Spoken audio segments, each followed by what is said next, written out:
Hi guys, this is Sir NJ Javier and welcome to Creative Writing 101.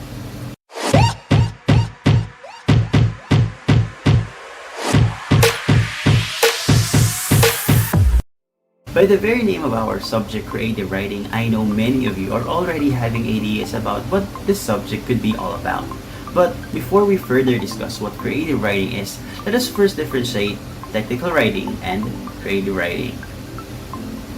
If you are a grade 11 student and you already finished your first semester, you are surely introduced to a variety of academic texts through your subject English for academic and professional purposes. These texts are non-fictional writings, thus they contain information and arguments which are presented directly. Generally, these non-fiction texts fall under technical writing. Technical writing is a style of writing which tackles subjects that require instruction, explanation, and direction. Therefore, it is delivered straightforward and does not require wordiness or imaginative expression. On the other hand, creative writing is a style of writing that goes beyond the conventions of technical literature. Also called as imaginative writing, this style can be any writing, be it fiction, poetry, or even non-fiction. These writings just simply use literary devices like imagery, figures of speech, diction, and more. What we have to remember most about creative writing is that it is guided more by the need of the writer to express feelings and ideas rather than be guided by the restricted demands of factual and logical progression of expository writing. That's why if you would look closely to the most common examples of creative writing like poetry, drama, short story, epics, myths, and more, you would see that these writings are actually free, creative, imaginative, and therefore it is not bound by the restrictive demands of technical writing.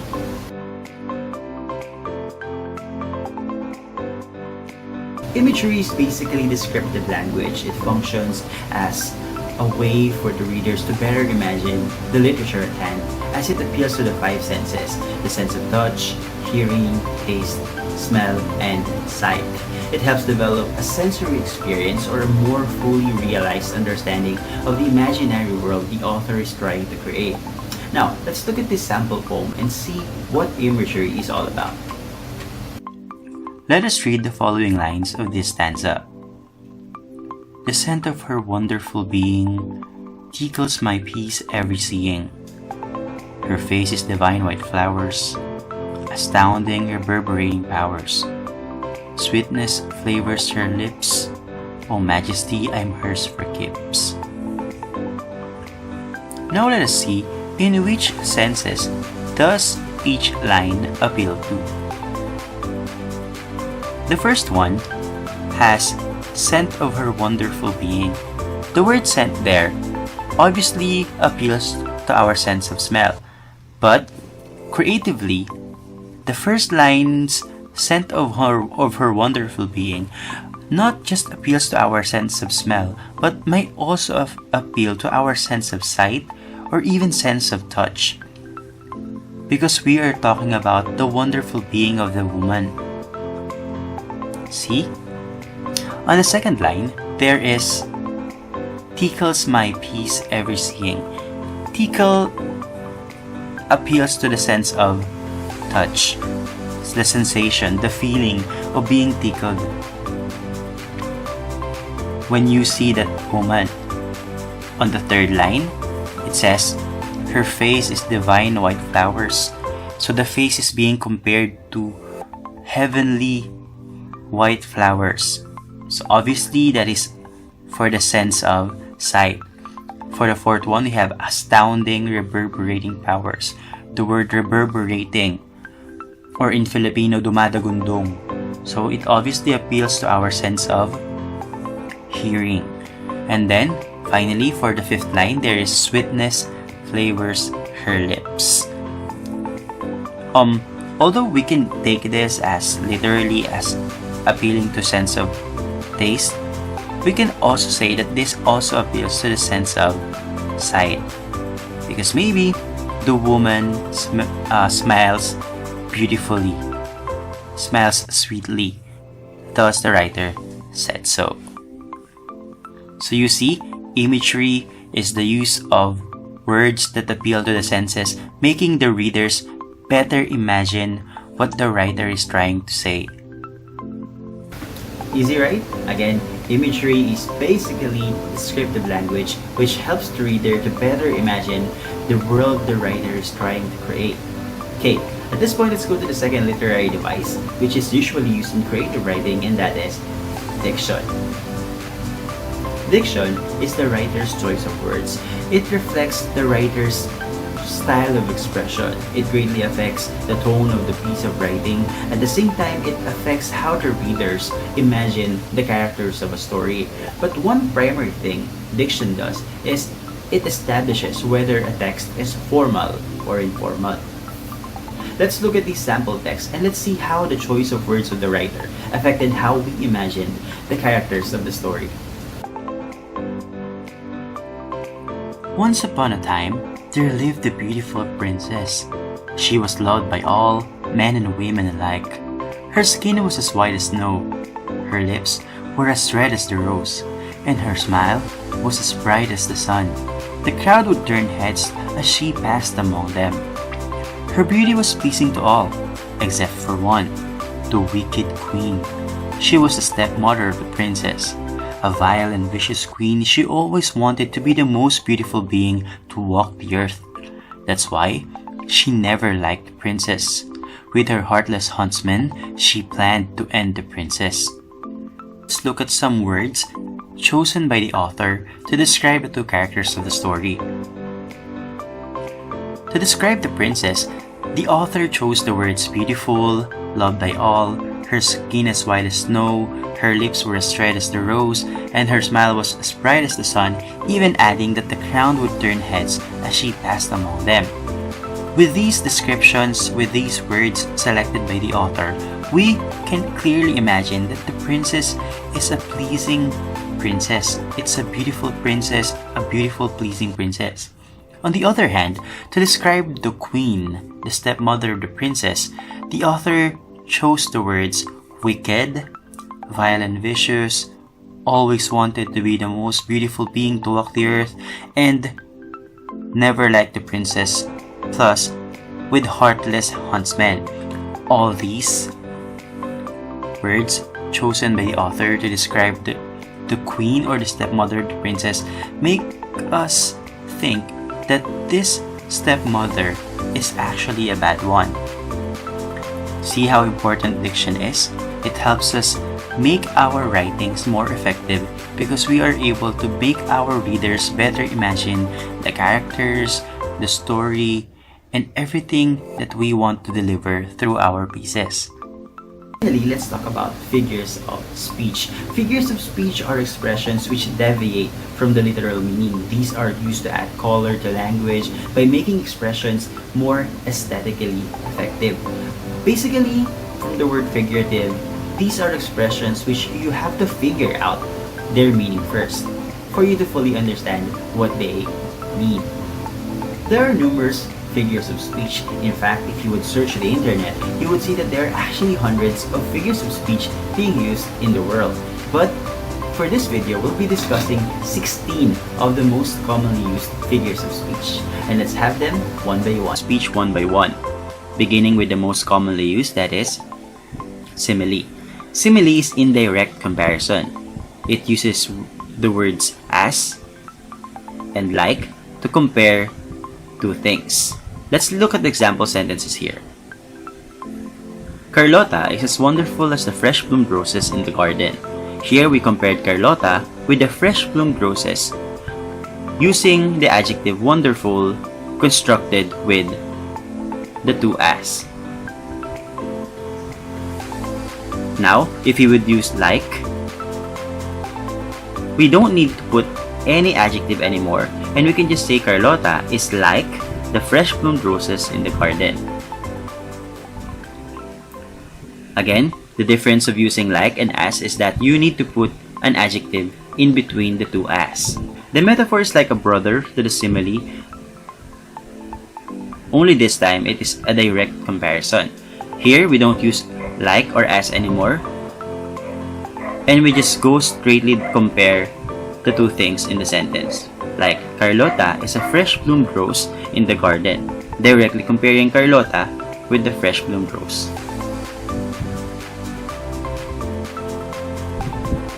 Third, we have hyperbole. Hyperbole is known to be the exaggeration, making things beyond reality.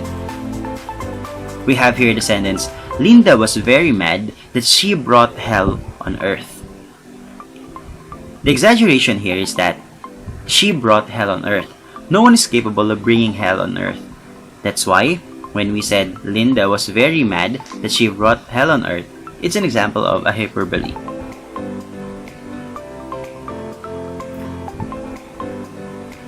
Fourth, we have personification. From the word personify, personification is animation, making non-human things do human activities or have human attributes. Let's look at an example here. The sky cries as Karen weeps in the meadows. So here, the non-human thing is the sky, and we give it the human attribute of crying. We give it the ability to cry. So sky cries here is an example of personification. Then there is apostrophe. Apostrophe is a direct address. It's calling someone or something in your line or sentence. Usually, when you use apostrophe, you use it to address non-human things or something that is not present or not living. Let's look at an example here. Oh dear fate, why did you bring me to this much pain? Here, the one being addressed by the sentence is fate, saying, oh dear fate. Now let's go to the next figure of speech, that is oxymoron. This is one of my most favorite figures of speech because it is placing side by side two contradicting words. Again, there are two words opposite to one another and they are placed together to create new meaning. Let's look at the example here. The dress the first lady is wearing is pretty ugly. So if you look closely at the words used in the sentence, you would see two words which are placed side by side but are opposite to one another. And those are pretty and ugly. Pretty ugly are opposite words, but when you combine them and you place them side by side, they create a new meaning. So pretty ugly may mean not pretty, not that beautiful. So it's an example of an oxymoron. And then, for the second sentence, we have Mr. Villarreal's son was found missing after the party.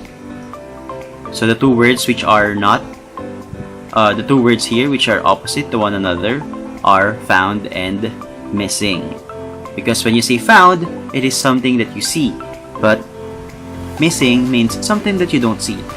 Found missing together means realized missing. Next one, we have paradox. Paradox is like oxymoron, but the difference here is that paradox is a self-contradicting statement that makes sense, meaning we're not just combining two opposite words here. Rather, we combine two opposing statements. Look at the example here. We must fall in order to rise. So we have here must fall in order to rise. So two contradicting statements or phrases. And then we also have here to live is to die. Okay? So it's like oxymoron, but the difference here is that it's a self-contradicting statement. It's a statement that contradicts itself. Unlike in the oxymoron, there are just two words placed together which are opposite in meaning. Okay? Let's go to the next one, that is synecdoche. Synecdoche is using a part of something to represent the whole. It might sound confusing, but let's look at the example here. It says here, Lloyd rode on a bus since his wheels is under repair. Okay, so our synecdoche here refers to wheels. The wheels here represent the whole car. So it means Lloyd rode on a bus since his car is under repair. So the wheels there represent the whole car. Okay? Another example. Monica was in the forest when she met a gray beard. Our synecdoche here is gray beard. And who usually has a gray beard? An old man. So the gray beard there represents an old man, because usually an old man has a gray beard. Okay? Again, synecdoche is using a part of something to represent the whole. For example, you could use sail to represent the whole boat. Or maybe you could use a hand to represent a person. So you can say, I need a hand. So you need a person, another person to help you. Okay? Next we have metonymy. Metonymy is sometimes being confused with synecdoche, but the difference here is this. Metonymy is replacing the name of a thing with the name of something else which is closely associated with it. If in synecdoche we use a part of something to represent it, here in metonymy, we replace that thing with another thing that is closely related to it. Look at this. The crown ordered the investigation of the princess's death. So here we have the crown as our metonymy. The crown here represents who? Probably the king or the queen. So, since the king or the queen is closely associated with wearing a crown, we did not say queen or king anymore. Rather, we replaced it with crown. So that's metonymy. In synecdoche, it's a part.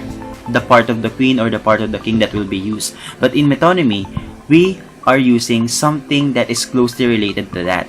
Okay? Look at this other example here. Last year, thousands of boots marched to Mindanao to resolve conflicts. So our metonymy here is boots. And boots here represent soldiers. So last year, thousands of soldiers marched to Mindanao to resolve conflicts. Because soldiers or army are usually, the army is usually related to wearing boots whenever they are in battle. Okay? So again, metonymy is replacing something with something else that is closely associated with it. Okay? Next one.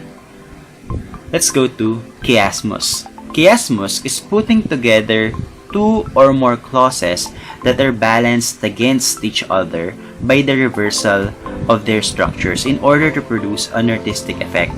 This one is quite confusing if you're going to read the definition, but it's actually very easy to understand.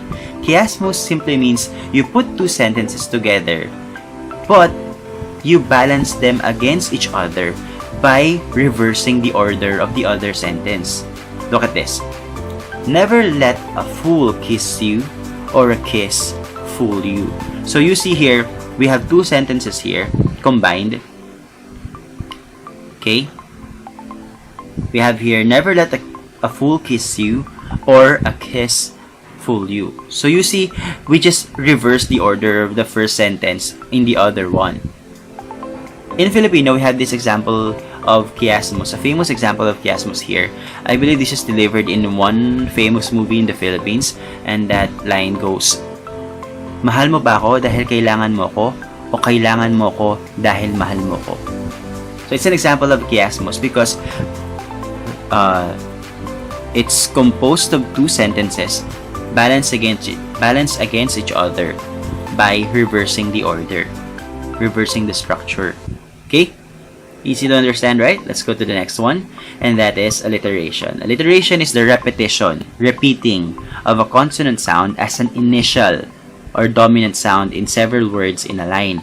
Meaning, you repeat a consonant sound, okay, usually as a first letter of every word in a line. Look at this. Betty Butter bought some butter. So, obviously, we are repeating the consonant sound B in here. So we have B, B, B, D as the initial letter of most of the words in this line. Easy to understand. Of course, if we have the consonant, we also have one for the vowel sound, and that is assonance. Assonance is the repetition of a vowel sound in several words in a line, similar to alliteration. Look at this example sentence here. An ant ate an apple. So we repeat here the vowel A. Onomatopoeia. Onomatopoeia are words that imitate sounds. Look at the example sentences here.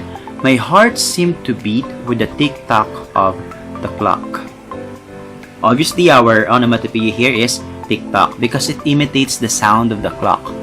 Tick-tock. And then, we have the second sentence here. The silence was broken by the screeching of the door. So our onomatopoeia here is screeching, imitating the sound of a door that is slowly being closed or slowly being opened. The screeching.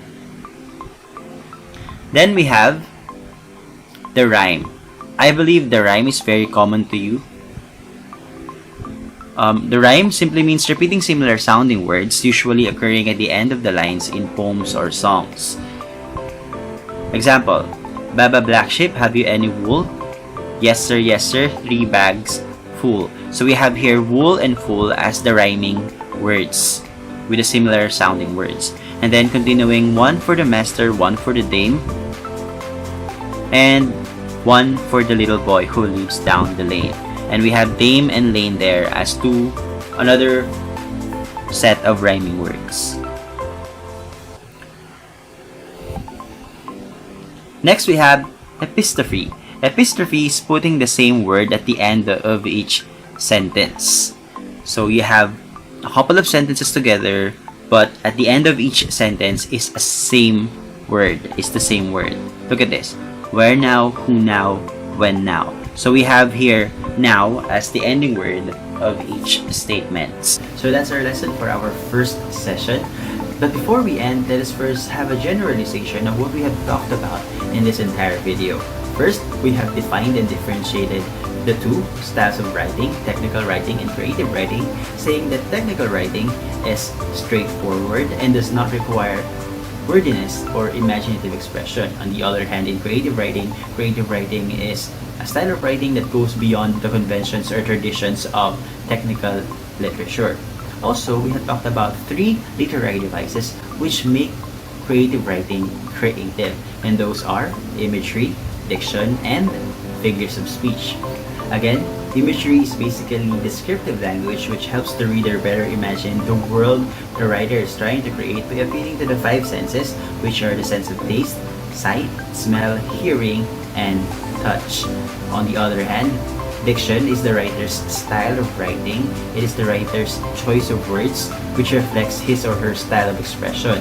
And finally, we have figures of speech which add color to our text by deviating from the literal meaning of the words being used. And that's it for our first session. Thank you very much for staying with me until the end of this video. I also hope to see you again on our next sessions. Once again, I am Sir Angie Javier, and this is Creative Writing 101.